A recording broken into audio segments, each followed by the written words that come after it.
You guys having a good Monday?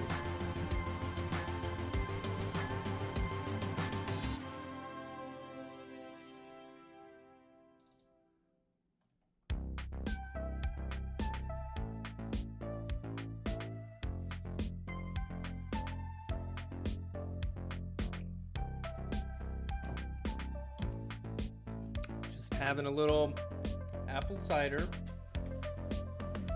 It is fall after all. As good as Monday can be, so no. Hey, Mondays are tough. Hey, Miracle, I'm doing great. How are you?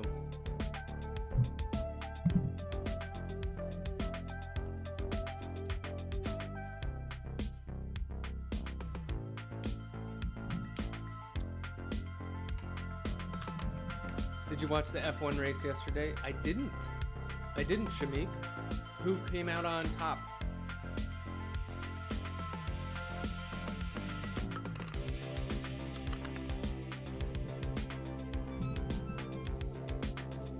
Yesterday I was with my wife's family. We were watching the Bills game. Hamilton, no surprises there. Who does Hamilton race for? I should know. Zarin says, hi Dr. Estes, I was unable to attend recitation on Friday and saw it wasn't recorded. Mercedes. Okay. I'm still getting up to speed with F1. Zarin says, did I miss anything important on Friday? So Friday was covering some MATLAB basics. So that included some debugging, some common errors that people encounter, how to publish your MATLAB as a PDF. So if you're acquainted with those basics, you didn't really miss out. Oh, Miracle, you watched that game, but as a Jets fan, I'm sorry. I'm sorry.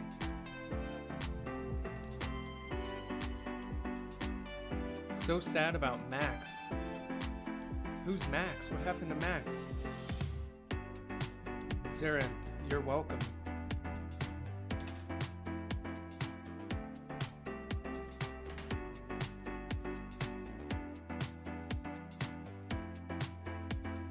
Max Verstappen.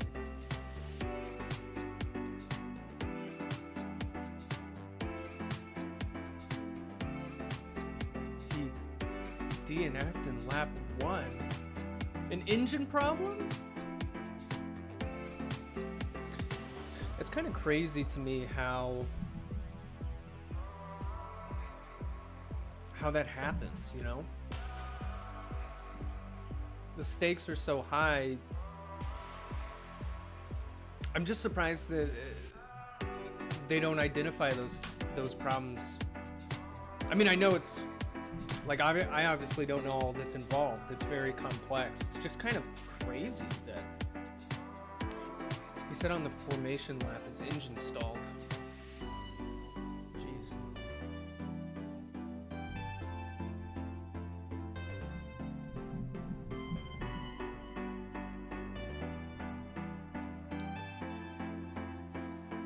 Gotta update the title. Okay.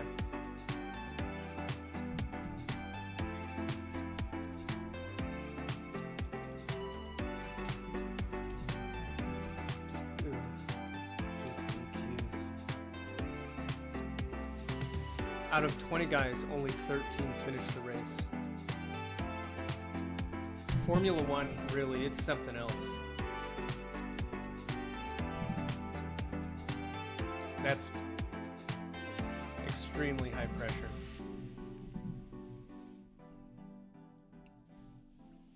All right, everybody. What do you say we get started?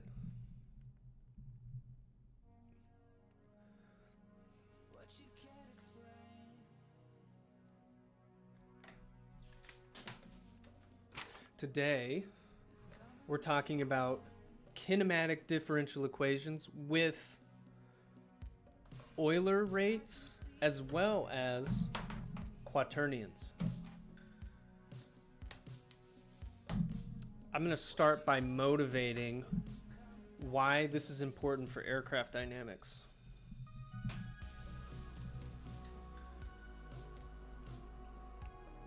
All right. So last time we showed that Euler angles are a minimal parameterization of an attitude matrix in, we introduced this mathematical space called SO3. And SO3 is the space of 3 by 3 matrices that are orthogonal. And an orthogonal matrix, all that means is that it preserves the length of the vector it operates on. So a rotation matrix is orthogonal. But additionally, to be a rotation matrix, you have to have a determinant of positive 1. An orthogonal matrix will have a determinant of +1 or -1, but -1 means that a reflection is happening. But no matter how you rotate an aircraft in the sky, it can never become a reflection of itself. So SO3 is just a fancy mathematical word for all of the rotation matrices possible for an aircraft. And a rotation matrix is just a way of describing its orientation in space. So Euler angles, so there's 3 of them. There's psi, or maybe it's C. I'm not totally sure how you pronounce it. Theta and phi. So this is a minimal parameterization of SO3 because we showed last time that the constraints that a matrix needs to satisfy to be SO3, that's 6 different constraints. And if you have the most variables you could use for SO3 is 9. Like if you make a direction cosine matrix using the cosines between basis vectors, that uses 9 parameters. Well, if you take away 6, or if you use 6 constraints, that only leaves 3 variables. So that's where Euler angles come from. It's a minimal set of variables to build an SO3 matrix. Okay, so given some Euler angles and a position vector of the aircraft relative to a fixed frame, so that would be the position vector of the CG of the aircraft, which we call G, relative to the origin of the fixed frame. So given the Euler angles and given this position vector, you can define the pose of an aircraft. Oh my God, are you gonna make me do it, Uncle Bill? Yeah, hello, y'all! Okay, so the pose of an aircraft is its position in space as well as its attitude or orientation. So you need position vector, you need the Euler angles to define that. So, in real life, how do I actually measure or estimate Euler angles in order to determine the pose of an aircraft? All right, well, this is where sensors come in. All right, so here we go. I'm going to break this into, I believe, 3 steps. So how do we measure or estimate Euler angles so that we can get the pose? Perfectly said, Uncle Bill. Okay, great. So we use body fixed sensors. So these might be inertial measurement units fixed to the aircraft to measure, among other things, the angular velocity of the aircraft. And because we're measuring the angular velocity of the aircraft with body fixed sensors, this angular velocity is going to be expressed in body frame coordinates.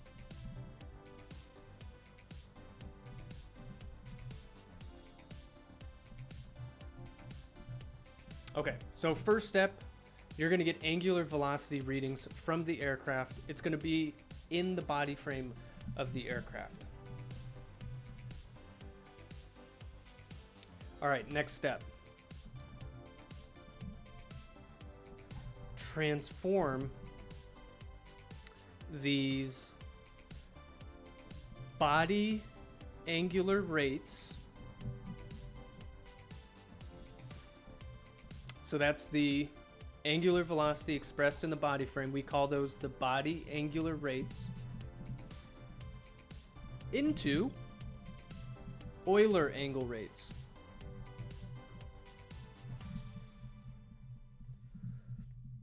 So we'll define these a little bit later on, but why don't I just put these here? These body angular rates, we're going to use the variables P, Q, and R. So these are the angular rates we measure with the sensors. We're going to transform them into Euler angle rates. So those are going to be the time derivatives of the Euler angles. Okay, so that's step 2. You measure P, Q, and R. You transform them into the Euler angle rates. All right. When you do this transformation, and we're going to get to this point today, this, we'll call it a transformation, results in a kinematic differential equation. Uvara Gisina 26 says hi. Hello. So this transformation between the Euler angle rates and the body angular rates results in a kinematic differential equation. What is a kinematic differential equation? It's a differential equation you integrate to recover the Euler angles themselves, or whatever attitude parameters you're interested in. So let me write that out. In a kinematic differential equation,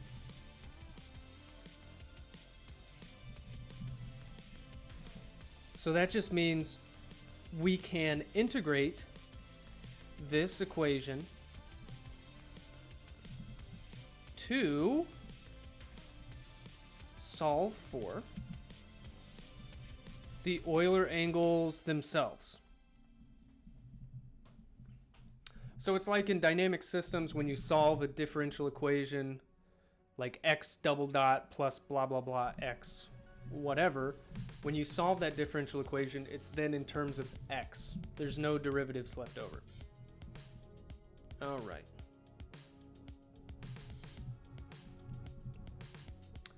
So this is the procedure for getting Euler angles from sensors from an aircraft. We're going to break it down.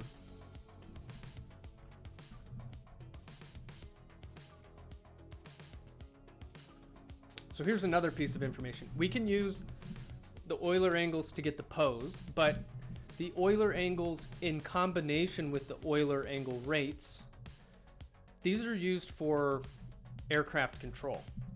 So two types of control we'll look at in this class are stabilization, and we'll do a little bit of flight path guidance as well. So you can estimate the pose with these parameters. You can also accomplish control, which in my opinion, control is the end purpose of studying dynamics, right?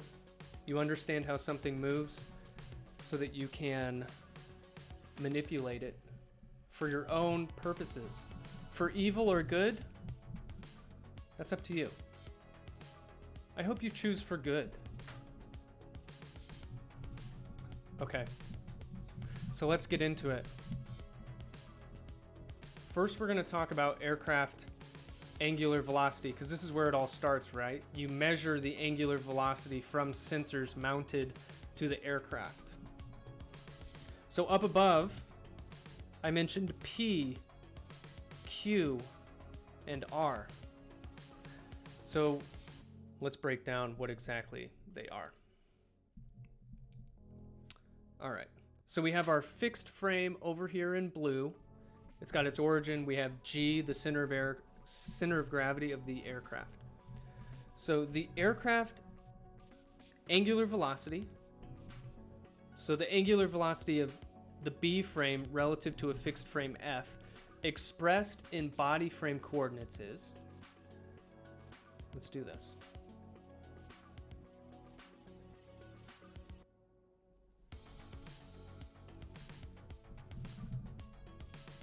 We know that to get the components of a vector relative to a frame, we take the dot product of that vector with the basis vectors themselves. Oh, before we get too much further, just a notation thing. When you look at this, you should read it as angular velocity of B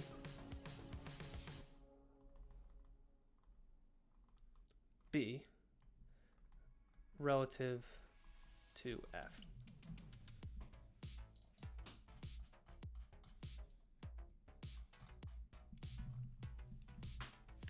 All right. So this angular velocity of B relative to F, if we're expressing it in the B frame, we project that vector using the dot product onto each of the basis vectors. So I'm going to recycle some of these. So I'm dotting this with each of the basis vectors, and that'll give me my component along that basis vector direction. Okay, so I'm dotting this one with BZ.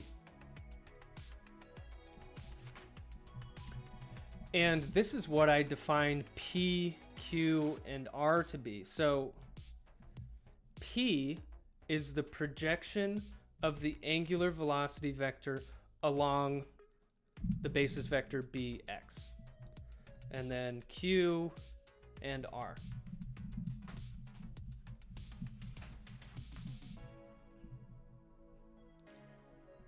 And so physically,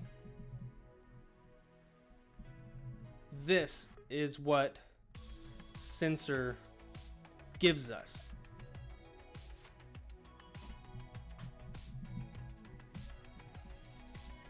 It's in the body frame. Okay, so writing out a vector this way with respect to its basis vectors, well, we call it basis vector representation or basis vector notation. Let's write it in array form as well. So this is how we like to notate it. We put a subscript B to say it's with respect to the body frame, and so we can just put our components in that array. And we call this array notation. All right, so it must be said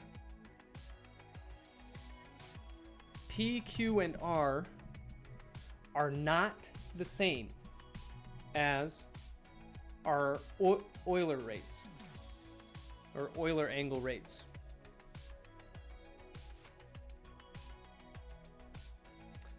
Many of us make this mistake thinking they're the same thing. They're not. So let's break that down a little. So let's remember what the Euler angles are and then talk about the rates. So the rates describe the angular velocity of the aircraft relative to the intermediate frames we used when defining the Euler angles. So I'm going to break this down with some pictures. We're going to go back memory lane to Wednesday of last week, where we defined the Euler angles, and then it'll make sense what these Euler angle rates are and how it's related to P, Q, and R.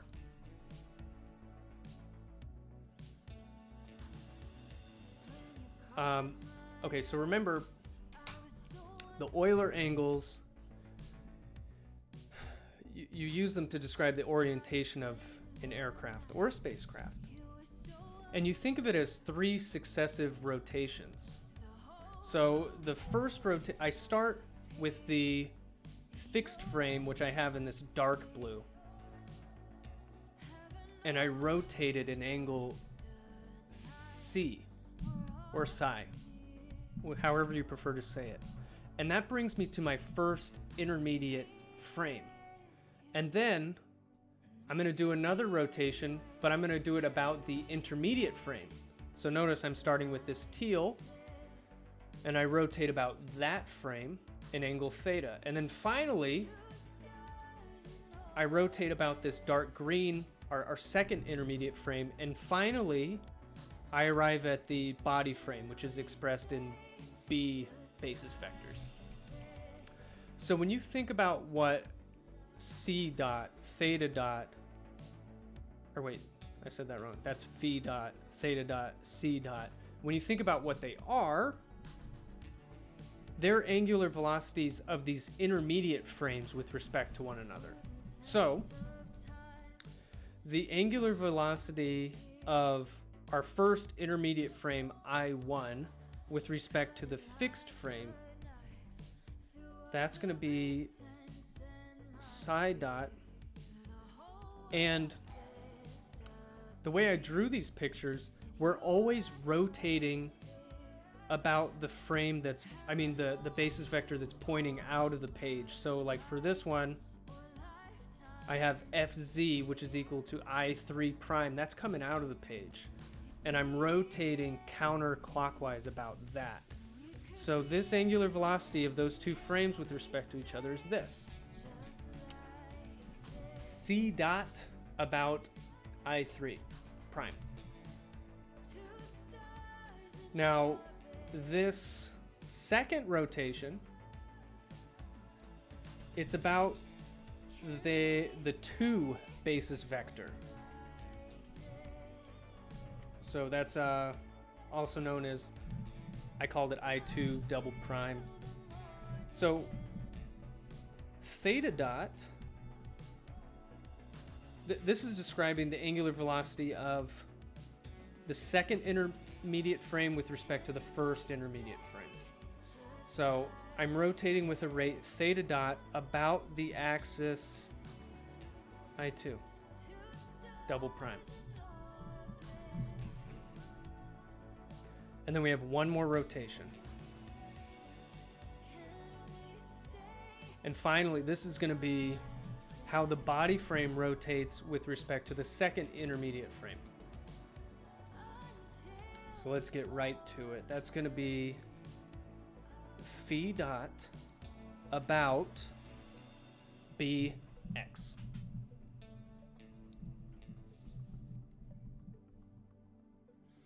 All right? So these Euler rates, the main point, they describe the rotation of intermediate frames with respect to each other. Now, like I said at the beginning, I want to relate these variables to P, Q, and R, which are the rates that I'm picking up from sensors. And that's what's going to bring us to what we call the kinematic differential equation.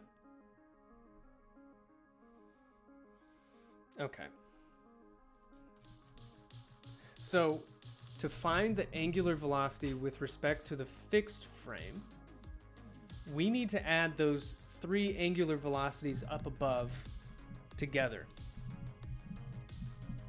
So, the angular velocity of B with respect to F, it's going to be chaining all of those intermediate angular velocities together. So first, the first rotation was I1 with respect to F, my first intermediate frame with respect to the fixed frame. And then the second rotation I did was the second intermediate frame with respect to the first intermediate frame. And then the last one was the angular velocity of the body frame with respect to the second intermediate frame. So if you look at these additions, you see these are kind of, they're tied together.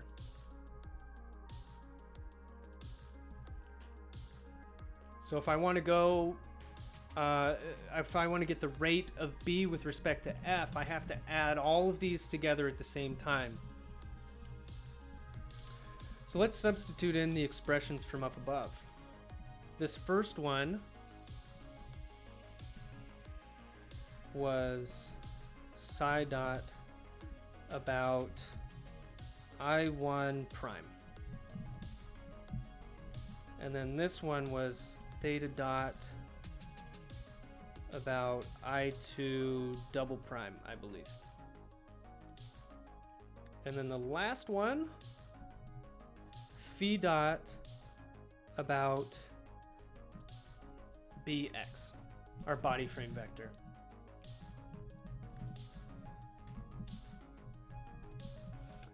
And what we want to relate this to, all right, because we know that these two are equal. In terms of, so the same angular velocity but expressed purely in the body frame is going to be P, Q, and R. So is I supposed to be I3? Oh, you're talking about, you're absolutely right. Thank you, crispy brownies. Thank you very much. That's definitely supposed to be I3. That's what we did up above. Thank you. Okay, so the way we're going to relate these together, we're going to put this in array form, and we're going to use our trusty rotation matrices to help us relate these different basis vectors.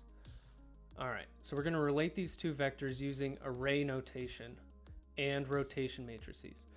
Okay, so with respect to the body frame, we know the angular velocity, it's PQR. Now what I'm going to do,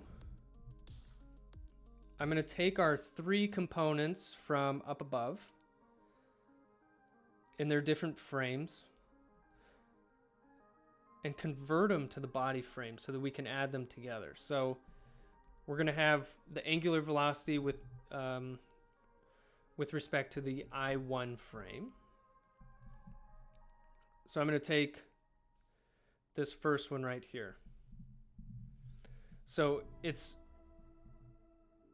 C dot with respect to the third basis vector. So in array form, the first two basis vectors have a 0 component, and the third one is going to be psi dot. Now, if I want to express this component of the angular velocity with respect to the B frame, well, what I need to do is I need to multiply this vector by a rotation matrix. Well, I'm going to break it into two, but just so you know overall what we need the rotation matrix that goes from I1 to B.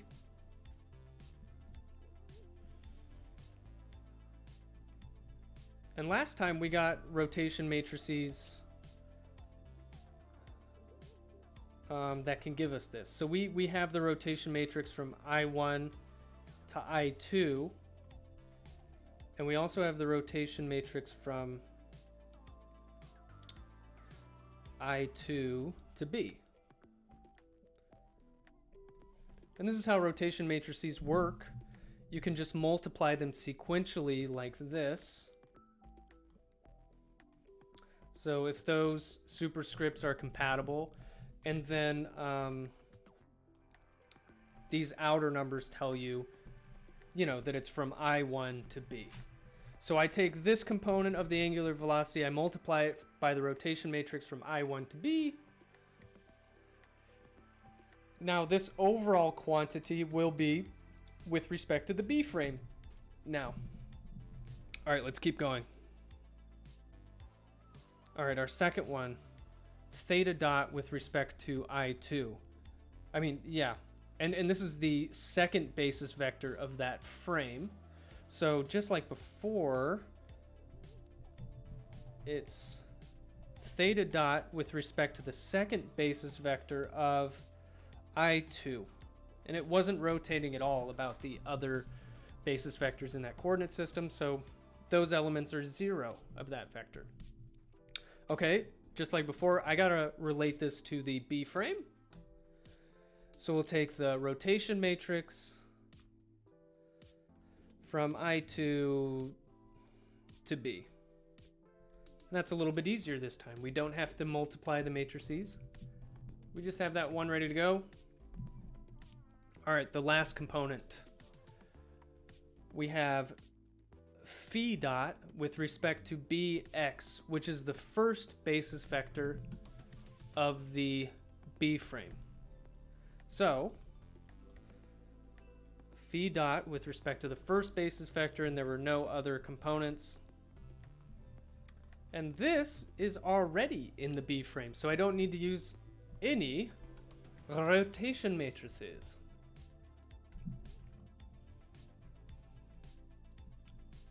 And below, for reference, these are rotation matrices that we derived last time when we were looking at the Euler angles. So we can just multiply these together, multiply it all out. And I'm going to give you guys the end result here. So if we multiply everything out as we wrote up above, we're going to see that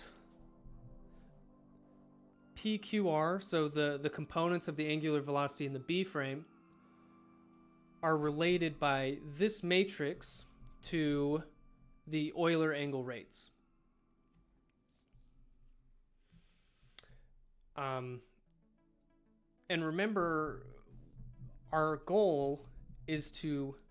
So this is a differential equation. You can see that at this point.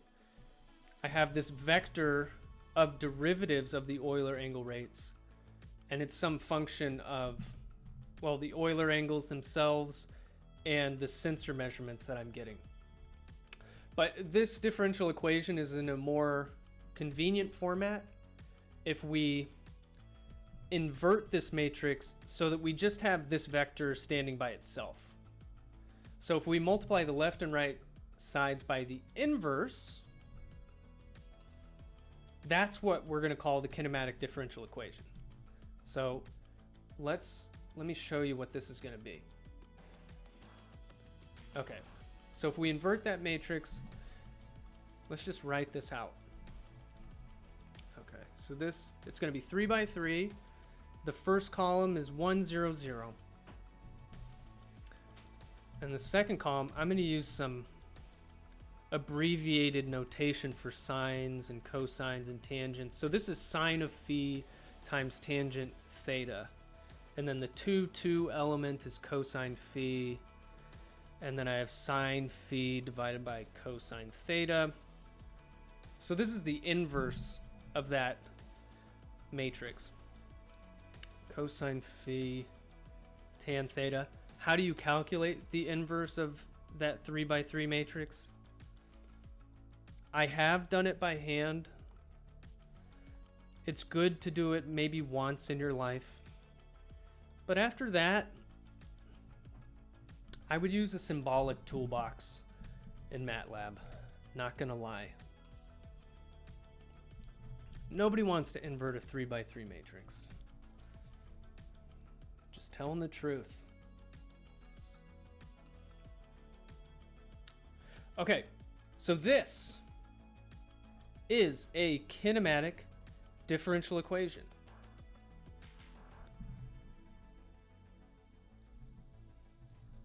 You can think of the inputs to this differential equation as the, these sensor measurements, P, Q, and R, that you're getting from your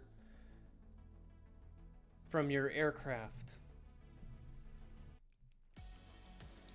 And then if I solve this differential equation, I get, or maybe I write this below. Well, I'll just write it here. So we're going to integrate this differential equation to get our Euler rates. Or, I mean, not the rates, just the Euler angles themselves.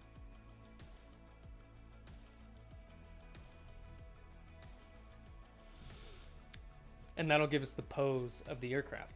Okay, now this matrix, we're going to call it capital E, and this is a function of this capital theta vector, which it looks kind of like a little face, doesn't it?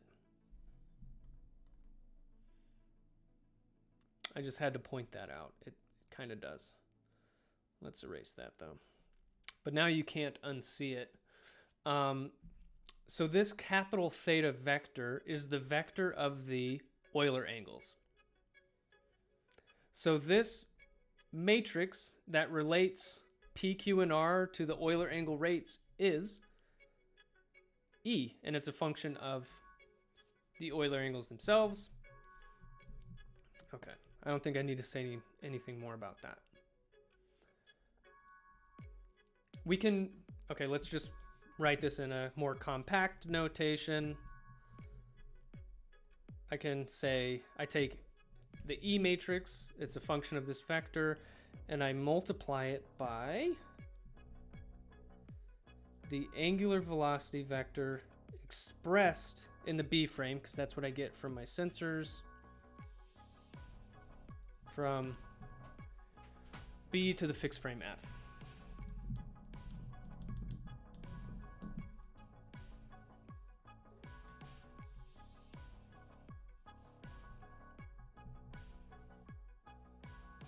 So therefore, when sampling that angular velocity vector from a sensor, we can integrate this differential equation to update our estimate of the Euler angles. And this is in fact what you're going to do not for your next homework, but the homework after that. We're going to give you data from a quadcopter. So you're going to be getting all of these body angle rates from the gyroscope on there. And we're going to have you estimate the pose of the aircraft. So that's what I really like about this, that it's a very practical skill. When you develop this and when you make your own code to process this data, you could do this for conceivably any aircraft that's giving you this type of data. Okay, however, there's a little caveat here. There's a problem with Euler angles. Let's just get it out of the way. When the pitch angle theta gets close to plus or minus 90 degrees, this kinematic differential equation becomes unstable.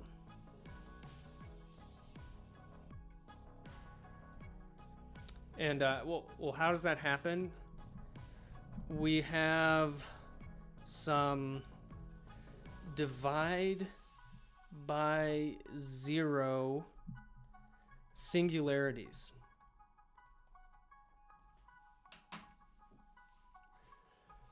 So how much of a problem is this?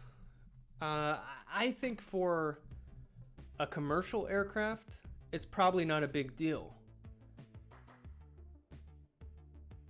Because I don't think you'll find very often the orientation of the aircraft having an angle theta of plus or minus 90 degrees. But it could happen. And in that case, your code that's estimating the pose of the aircraft, it's going to go haywire. Let's show you from here how that happens. So if we look at the matrix, we'll take this for example. If theta is 90 degrees, cosine of theta is going to be 0, right? And then this numerator could be non-zero. So you're doing a divide by 0. And the same thing's happening at this element. So you can have elements of this matrix that are undefined or approaching infinity. So that's the problem. This will work great until you get into a situation where theta approaches plus or minus 90 degrees. And that's what brings... What about jets then? Do they use a different equation? Yes. Yes. And that's what we're going to do next. I'm not just going to leave you here hanging. This is where quaternions come in.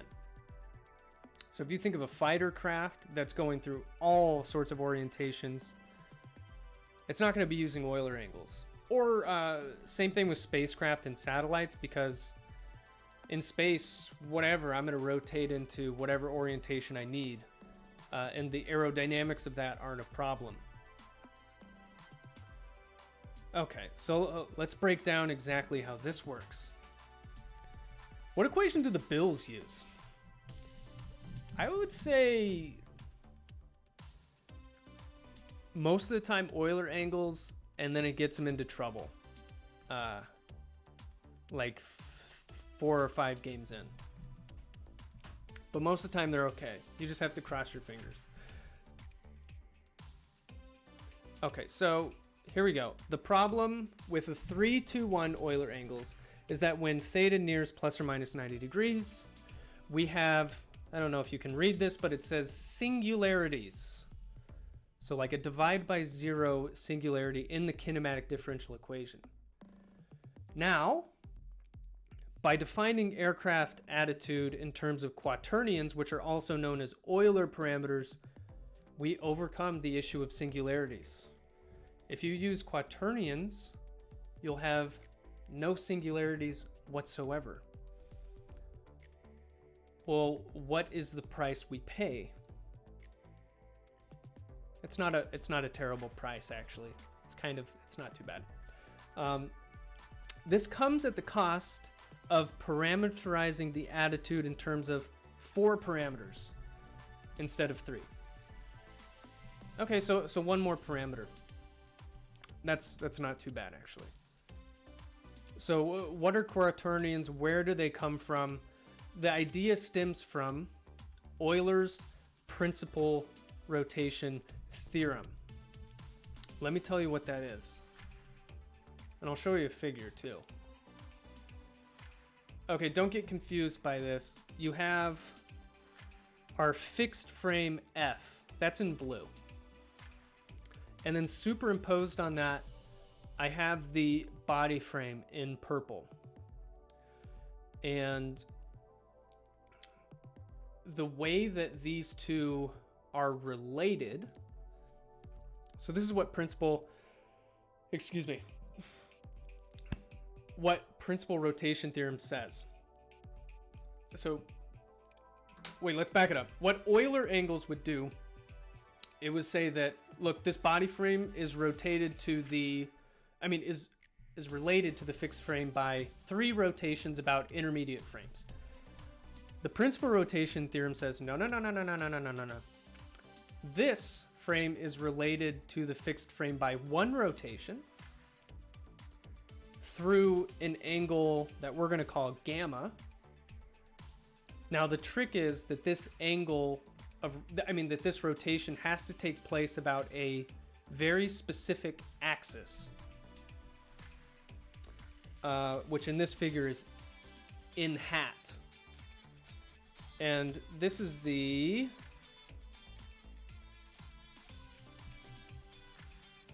principal rotation. Wait, did I get that name right?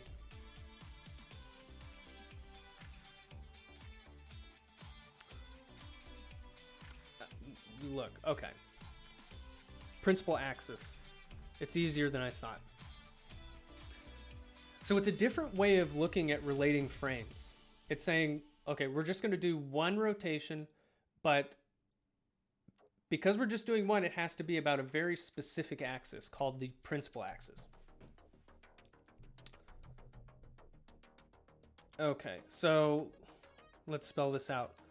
A rigid body or a coordinate reference frame can be brought from any initial orientation to any final orientation by a single rigid rotation of a principal angle, gamma, so this is how much you have to rotate, about the principal axis in hat. And this principal axis is fixed in the initial and final orientations. It's not going to change throughout the rotation.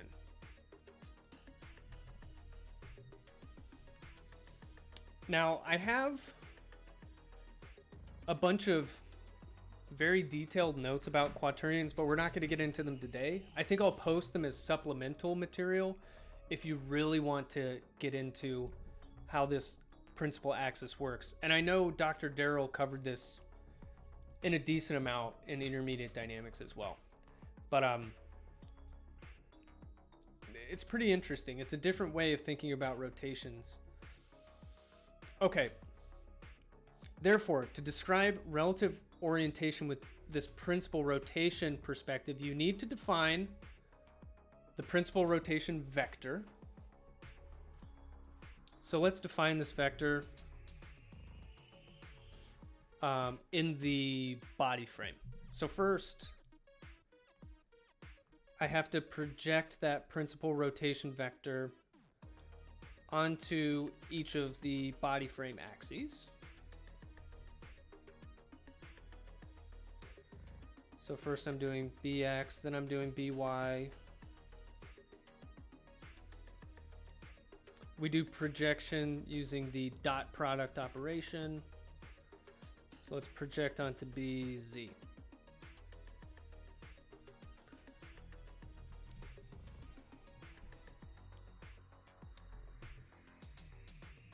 Oops. So because all of these are unit vectors, the dot product also boils down to the cosine of the angle between the basis vectors. So the angle between the principal axis and the basis vector bx is cosine of zeta 1. I know that squiggle is a little weird.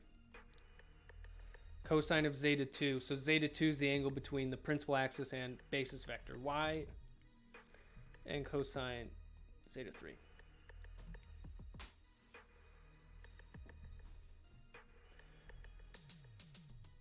So I'm just showing you some different representations here. Or we could just call the components N1, N2, and N3. The point I'm trying to make here, to define that principal rotation vector, you need 3 parameters. So that's already the same number of parameters we needed for the Euler angles. But now we need one additional parameter, which you guessed it is how much we have to rotate about this vector. So you need the components of the principal rotation vector, or that principal axis, and you also need the angle.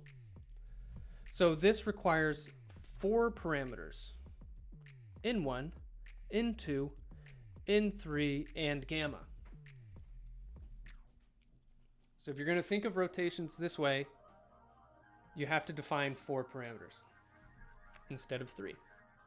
That's where the 4 come from. Okay, but I haven't said quaternions yet. So what are quaternions?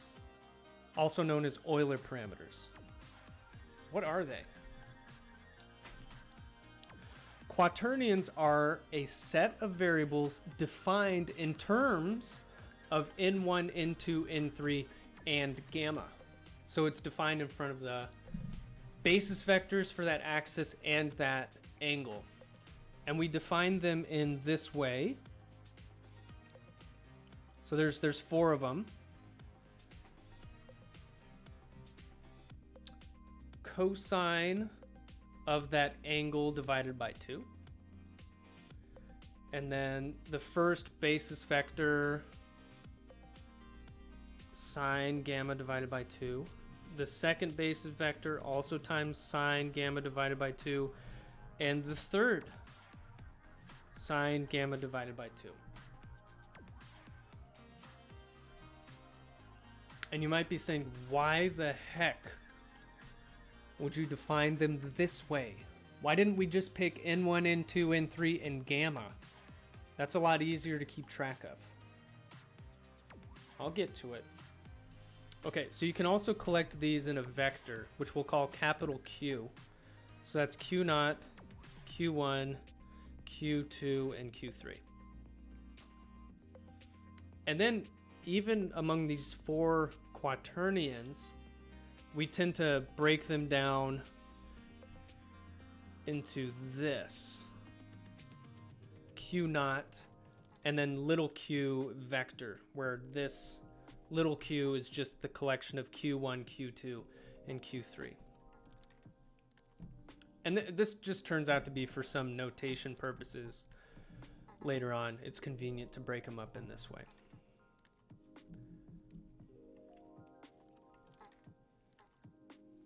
Okay, why are they defined this way? They are defined in this way so that, and you can prove this, Q0 squared plus Q1 squared plus Q2 squared plus Q3 squared equals 1.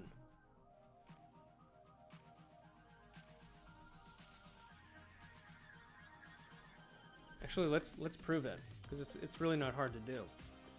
So they specifically chose these definitions so that this holds true. Think about what the equation of this looks like. So think about that as we prove this. Okay, so cosine squared gamma over 2. So that's Q0 squared. Q1 squared is N1 squared sine squared gamma over 2 plus N2 squared sine squared gamma over 2 plus N3 squared sine squared gamma over 2. So does this equal 1?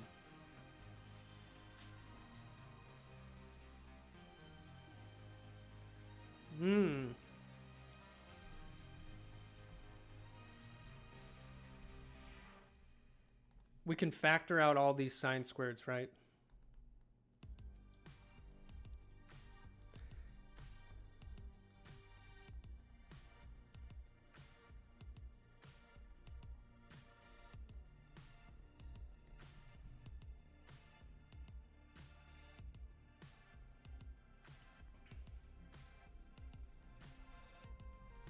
Does that equal 1?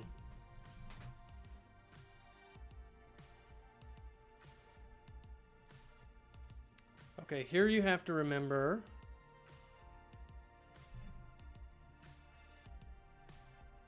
in, so that's our principal axis, it's a unit vector. So if you take the magnitude of that vector, which would be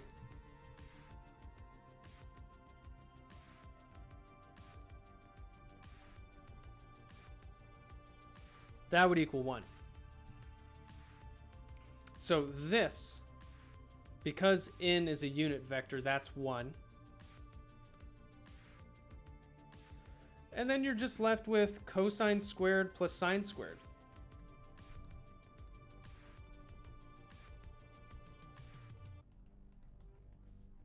Which we know that is 1. Okay, so why? What does it mean that this is equal to 1? Well, you can see this is the equation for a 4-dimensional unit sphere. Can you visualize that? I have no idea what that would look like.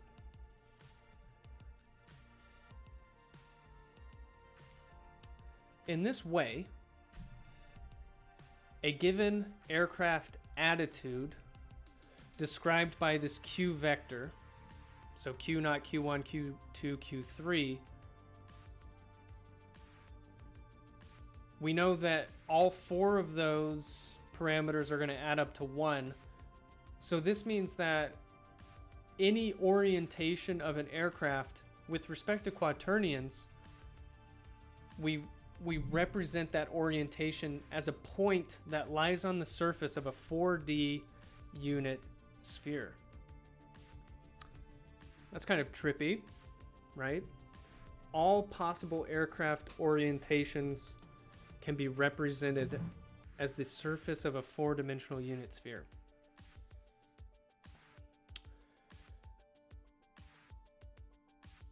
Yeah. The main benefit, once again, is that there are no singularities whatsoever. So it doesn't matter how you flip around this aircraft in space.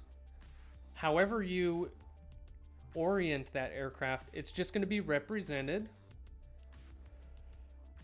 by four quaternion parameters, and they're never going to become infinite at any point. They just live on the surface of a four-dimensional sphere.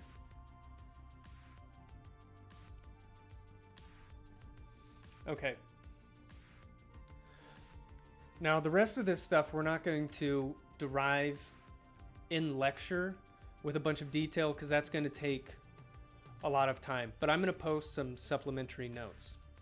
So if you're really curious, you can see where this comes from. So we're going to find the rotation matrix from the fixed frame to the B frame in terms of quaternions. It turns out this equation, although it may not look that way at face value, this is the equation for a 3x3 rotation matrix. So let's break this down really quick. So this first term is an identity matrix 3x3, and we're multiplying that by q naught squared. Q naught is a scalar, and then we have this dot product of little q with little q. Remember, the little q vector is q1, q2, q3. So both of these numbers are scalars, and we're multiplying it by a 3x3. So this first term is a 3x3 matrix. So moving on to the next term, what the heck is this? What is this X-Men symbol? That is called the outer product.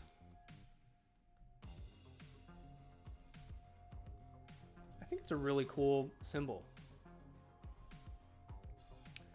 And so all that this means, it's equal to Q multiplied with Q transpose. So if you haven't done this before, it can be a little weird, but little q is a 3x1, Q transpose is a 1x3, and if you multiply these two together with the outer product, this exists, it's a 3x3 matrix. That's what I'm trying to say.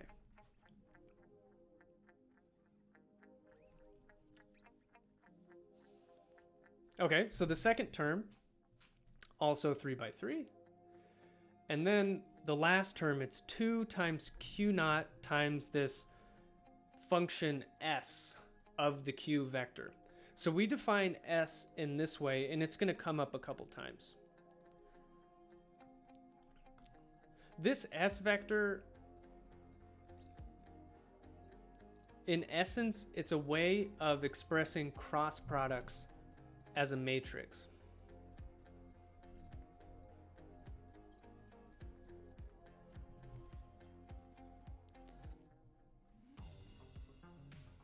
But it's a 3x3 matrix.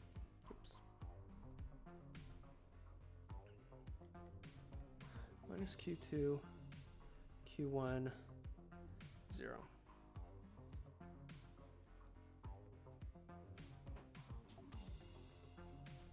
Okay, so that's a 3x3 matrix.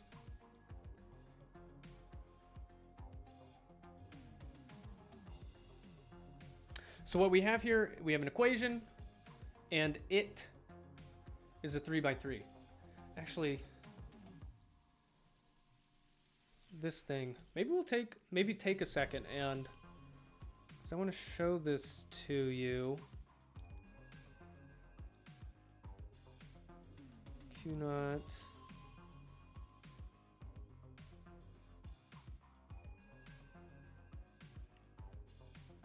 We'll come back to that. I'll make a note to come back to this. What is this SQ matrix? So, okay, let's...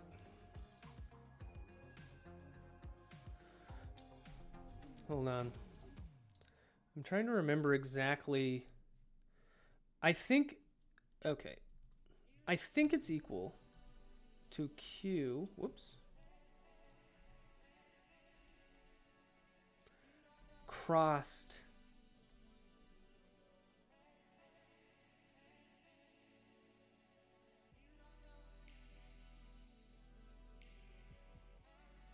No, hold on. Because this just gives another vector.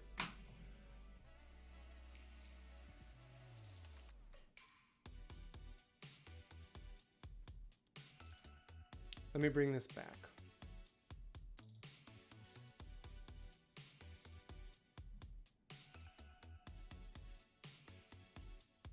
It's been a second since I used it, and I'm like...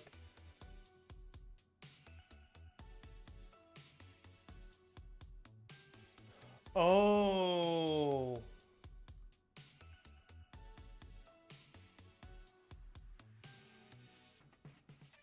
No, this is what it is. This is what it is. It's not even this. It represents like this cross product operation.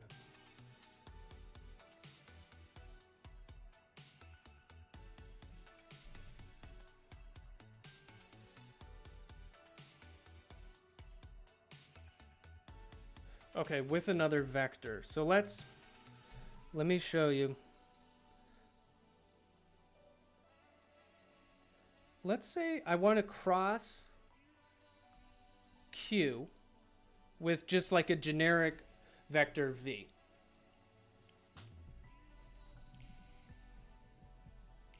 All right, we're going to like bring this over here, okay?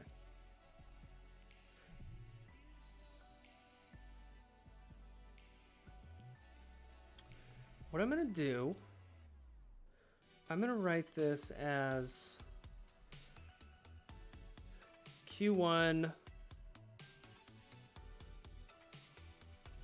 and I'm just going to make up a basis because I think this is how it works. Q2, B2.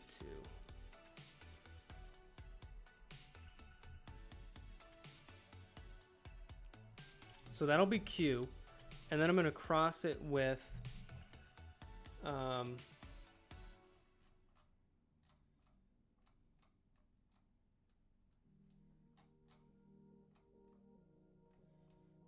I want to do that?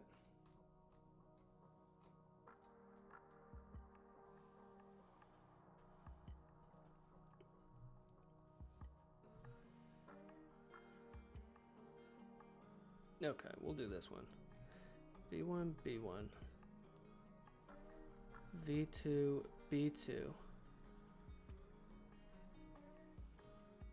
Okay. So we got cross product of Q with respect to V, and then I'm just making up some basis vectors, but it's important that they're with respect to the same basis. So this would be Q1. I'm going to copy this.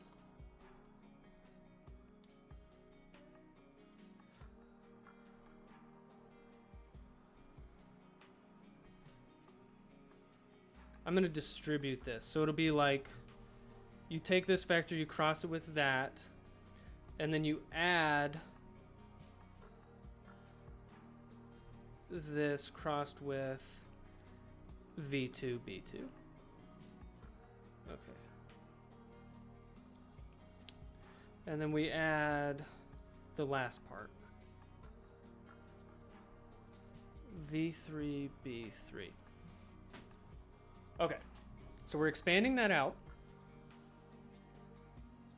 Now I want to look at this line by line, so I'm just gonna keep spreading this way.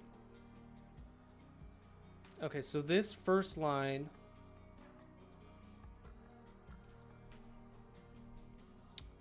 okay, so you got to use like this rule for cross products, by the way. You've seen this probably, right? So like if I have B1 cross B2, that's B3. But if I went the opposite direction, if I went B2 cross B1, that'd be minus B3. So like this is a, what do you call it? A mnemonic or something? Okay. I forget what that thing's called, but we're gonna break this down. And B1 cross B1, if you cross the same vector with itself, it's just a 0 vector. So this is going to boil down to, so these B1, B1, that's going to cancel. I'm going to have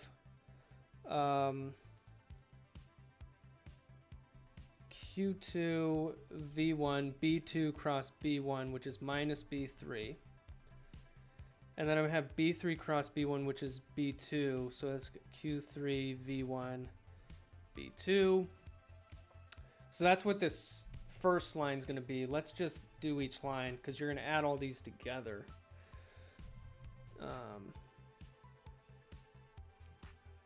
Okay, so I'm going to have B1 cross, so I'm going to have Q1 V2 cross with B2, that's B3.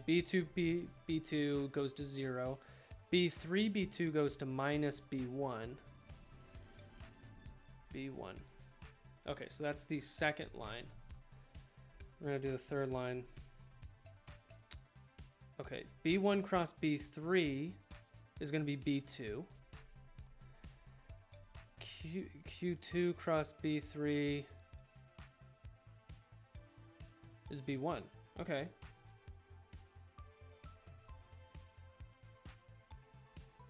Wait. I went in the opposite direction of the arrow. This should be minus B2. Minus. All right. Doing really great. B1. Okay, so we have to add all of these three lines together. And so when I add them together, I'm going to gather terms.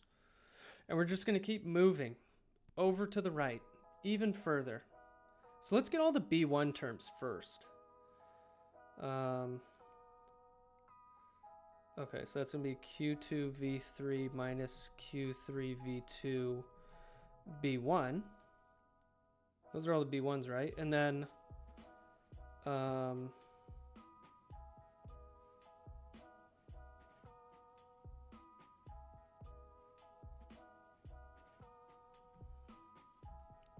okay, B2. Q3 V1 minus Q1 V3 B2. And then B3 Q1 V2 minus Q2 V1 B3.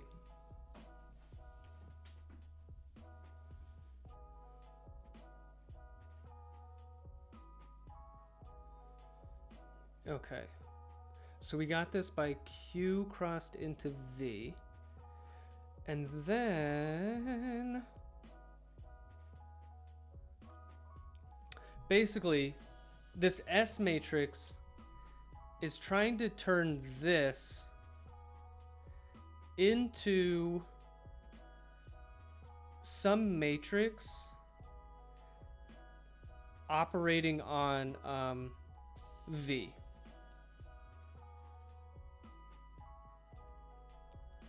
So basically it's turning a cross product into a matrix operation. So I'm going to pull V off to the side. So V, what was V? It was just V1, V2, V3 in some like B frame that I made up. But it was whatever, it was in the same frame as Q.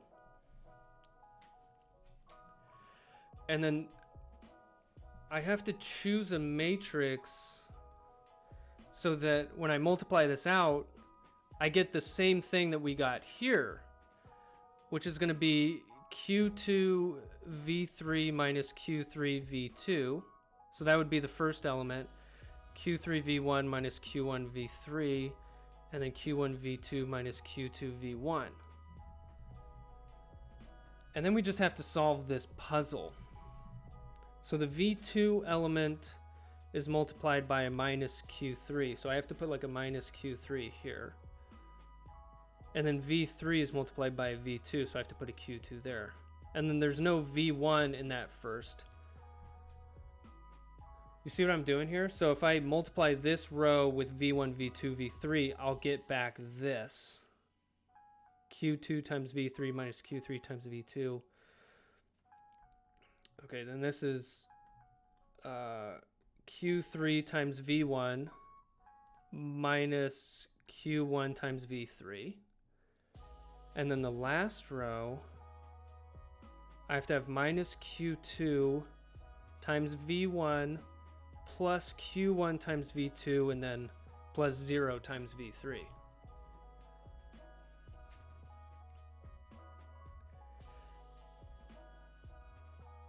And then we call this matrix S of Q. So that means that, so the whole point is if I take Q cross into V, that by definition is SQ operating on V. Ooh. Well, thanks for asking about it, Potato. I was gonna skip over it because I was a little intimidated at first. But once we got into it, I was like, dude, it is a cool thing to show. Wait, hopefully this thing matches. Let's take this over here. What if I copy this, bring it over, and it's different than the S matrix that I defined?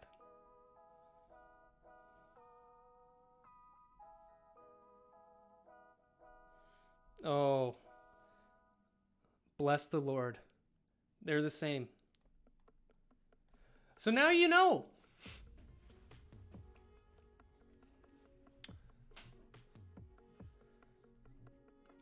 But then you'll ask yourself, like, what the heck, though? Like, this is a little weird because this isn't operating on anything. So it's kind of just like a cross product matrix hanging in space. It's not, it's not operating on it. It's a little weird. Okay. Anyways, if you guys multiply everything out in this equation and add it up, you're going to get this 3x3 matrix in terms of the quaternions. So notice, it's just like any rotation matrix that goes from F to B, but it's parameterized in terms of 4 variables: Q0, Q1, Q2, Q3. All right, now I want to show you, this is our last thing. This is our last thing today.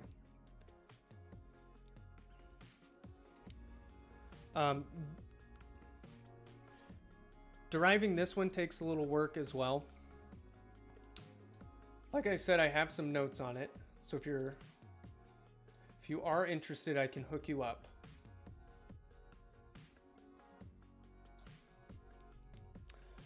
But here we go. This is our kinematic differential equation for quaternions. So this is going to be a 4x4 matrix in here. And then I'll tell you how we use this matrix. Okay. P 0 R minus Q. Q minus R 0 P R Q minus P 0. Okay, so this matrix, it's populated by P, Q, and R. Well, these P, Q, and R's are from our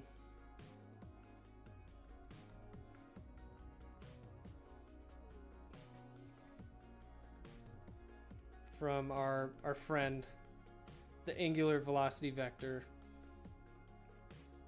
So just to remind you, that's P, Q, R. Okay, so here's the point of this kinematic differential equation. Let's say I have an aircraft, it's in the sky, it's giving me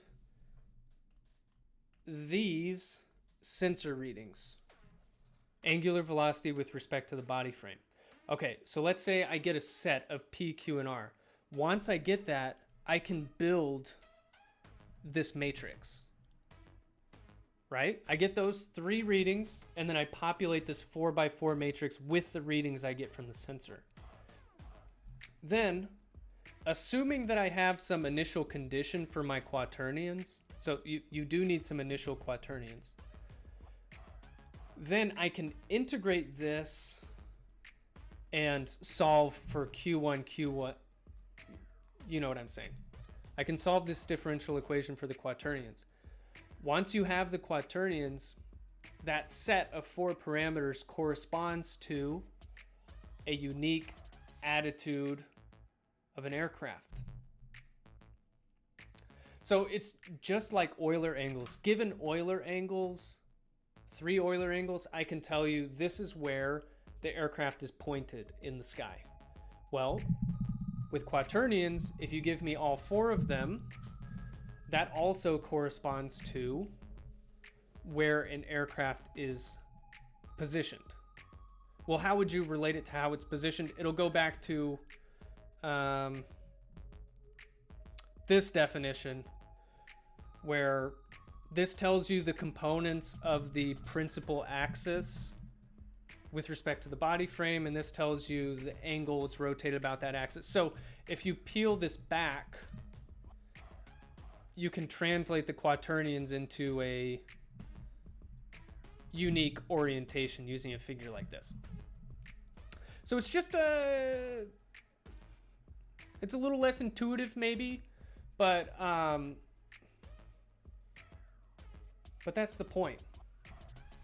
In practice, we're getting sensor measurements. We're turning those into attitude parameters, whether they're Euler angles or quaternions, using integration.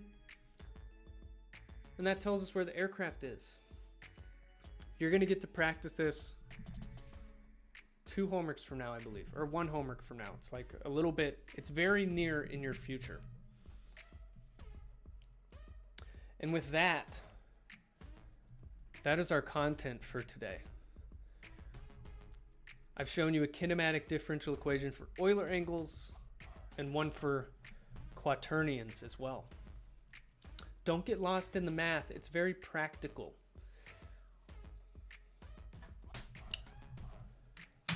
Thanks for your attention today, guys. Thanks for your questions. Thank you for Potato for asking what that S matrix is. I'm glad we went through that.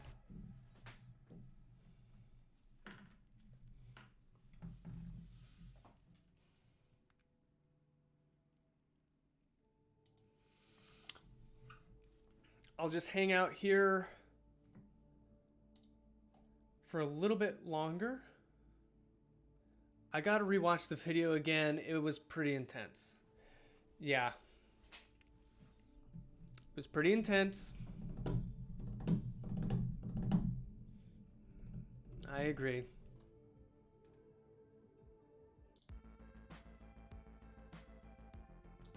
Pretty intense. Flight dynamics is pretty intense. We're taking it one step at a time. Hey, see ya, Miracle. Thanks for being here.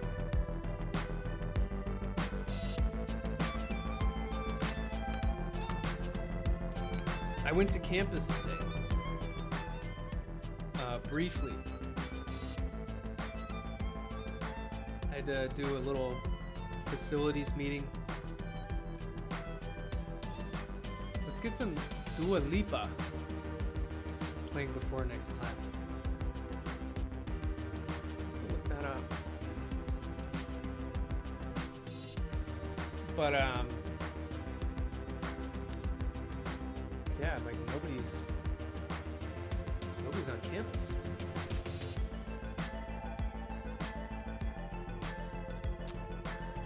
I thought it would be a little more populated than it is. Where's this music from? Kind of slaps. Let me show you. So I use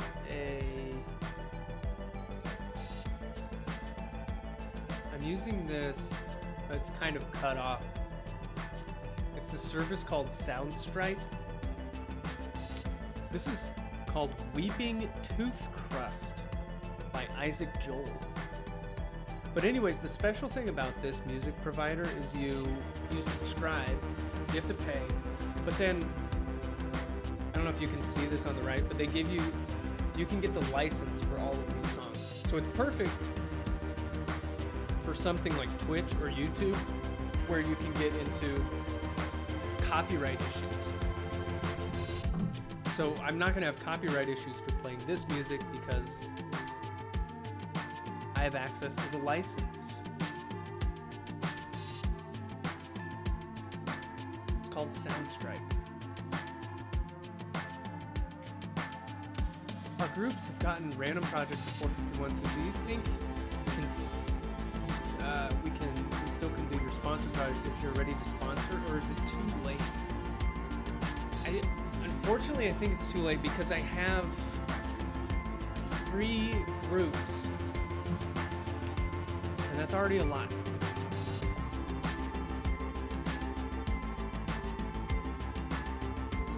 Yeah, so I'm sorry.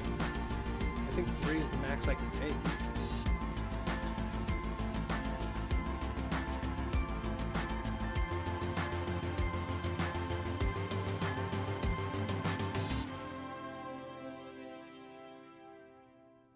Yeah, sorry, Rue.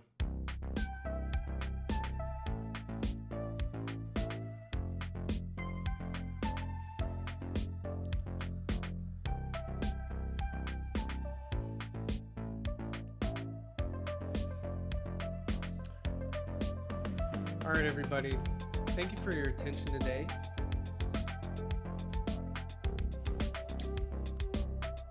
I'm going to peace out. I'll see you on Wednesday. Looking forward to it.